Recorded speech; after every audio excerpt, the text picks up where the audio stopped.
श्री भावार्थ रामायण बालकांड अध्याय 21.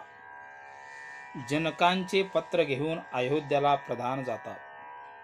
श्री गणेशाय नमः. श्री रामचंद्राय नमः.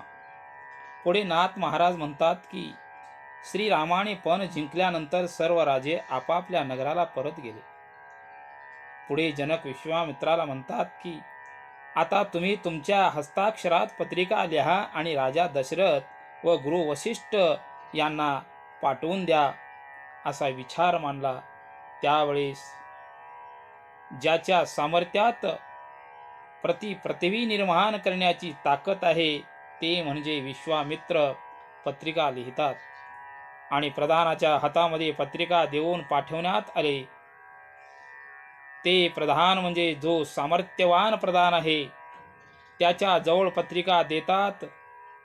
म्हणजे विदेहाच्या नगरीतून मोक्षपुराकडे जायचे आहे आणि मनाच्या वेगाने जावे लागते असे घोडे त्या रथाला झुंपण्यात आले. जात असताना 3 मुक्काम त्या ठिकाणी पडणार आहेत. पहिला मुक्काम श्रवण आहे, दुसरा निजध्यास आणि तिसरा साक्षात्कार. अशी मजल दर मजल करीत मोक्षपुरी म्हणजे अयोध्या नगरीला पोहोचला आणि राजा दशरथाच्या सभेत जाऊन प्रधान बोलू लागला की श्रीरामाने पण जिंकून सीतेला वरले आहे आणि त्याचा निरोप घेऊन आलो आहे आणि तुमच्या रामाने सीता जिंकली असे बोलल्यानंतर अयोध्येत एकच आनंद झाला. वाद्य वाजू लागले. त्यावेळेस राजाच्या प्रधानाला गुरु वशिष्ठाजवळ सन्मानाने बसवून त्याचा यथोचित पाहुणचार केला. त्यावेळेस प्रधानाने आपल्या जवळ असलेले वशिष्ठाकडे पत्र दिले आणि वशिष्ठ पत्र वाचू लागले. त्यावेळेस वशिष्ठाला नमस्कार. धन्य गुरु वशिष्ठ, तुम्हाला माझा साष्टांग नमस्कार म्हणून पत्राचा पुढचा मजकूर वाचू लागले की तुमच्या रामाने राजा जनकाची मुलगी सीता रामाची भार्या झाली आहे आणि गुरु वशिष्ठजी तुम्हाला आमच्या नगरीमध्ये सीता राम यांच्या लग्नासाठी यायचे आहे. कारण तुम्ही शिवमंगल करणारे गुरु आहात म्हणून दशरथ राजाला घेऊन येऊन तुम्ही लग्न सोहळा पार करावा. कारण सूर्यवंशी कुळाचा मूळ गुरुवर्य तुम्ही आहात. तुमच्याशिवाय हे कार्य अधुरी राहणार आहे.